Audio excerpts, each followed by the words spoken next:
Comment ne plus s'auto-saboter en amour?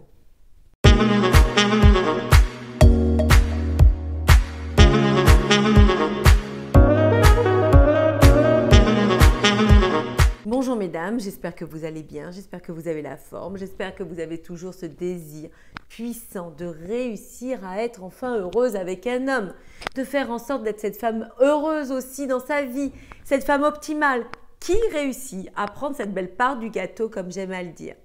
Ici Samantha Porpiglia, votre experte, votre coach en relations amoureuses mais aussi en développement personnel au féminin. Dans cette nouvelle vidéo, nous allons voir que malgré nos efforts, notre volonté, l'idéal que l'on se fait et vers lequel on voudrait tendre, on s'auto-sabote. Mais avant de commencer, avez-vous téléchargé les 15 secrets des femmes qui captivent les hommes, qui marquent la différence, au-delà du physique, de leur âge, de tout l'entendement en règle générale?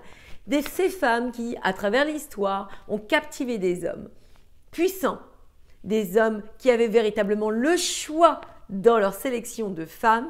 Et pourquoi ont-ils choisi ce genre de femmes? Je vous partage tout dans ce cadeau préparé uniquement pour vous, pour ces femmes qui me suivent et qui me soutiennent. N'hésitez pas, vous ne voudriez pas manquer ça et ce sera toujours du plus dans votre cheminement personnel.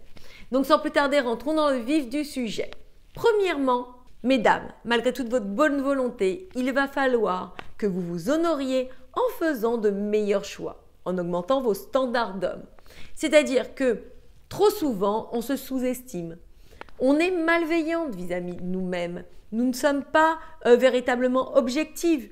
Du coup, on se dit qu'on ne mérite pas mieux. On ne mérite pas une plus belle relation, un homme plus valable. On va accepter, tolérer. Et vous comprenez aisément que c'est ce qu'on tolère qui rentre dans notre vie. C'est toujours une question d'acceptation. J'accepte que cet homme se comporte de la sorte.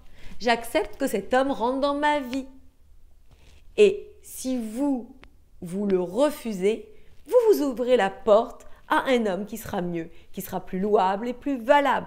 Vous ne vous contenterez plus de miettes et vous prendrez cette belle part du gâteau dont je parle toujours. Deuxièmement, y croire. Beaucoup de femmes font toutes les actions qu'elles pensent accessibles, qu'elles pensent qu'il faut faire justement pour attirer un homme dans leur vie, mais elles n'y croient pas. Au fond d'elles, elles freinent. Elles font des actions qui les auto-sabotent parce qu'elles ne croient pas à ça. Elles ne croient pas être capables de pouvoir faire entrer un homme dans leur vie. Elles ne pensent pas que pour elles, ça va être OK. Et du coup, elles s'auto-sabotent.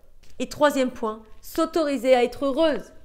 Je sais que ça peut sembler bizarre, mais beaucoup de femmes qui n'ont pas vu leur mère, leur sœur, les femmes autour d'elles être heureuses, et bien du coup, elles ont cette sensation que ça ne serait pas OK si elles étaient heureuses. Elles se démarqueraient des autres, on les regarderait différemment, elles seraient plus acceptées. Et ça, c'est quelque chose qu'il faut casser. Parce que votre vie vous appartient, votre histoire vous appartient. Et une fois que la porte est fermée, ou du moins une fois que la page est tournée, que le livre de votre vie n'est plus, eh bien vous n'avez que vos yeux pour pleurer puisqu'il n'y a plus de possibilité. Donc c'est maintenant qu'il faut être heureuse. C'est maintenant qu'il faut accepter de pouvoir faire entrer un homme valable, de travailler pour ça et de ne plus perdre de temps.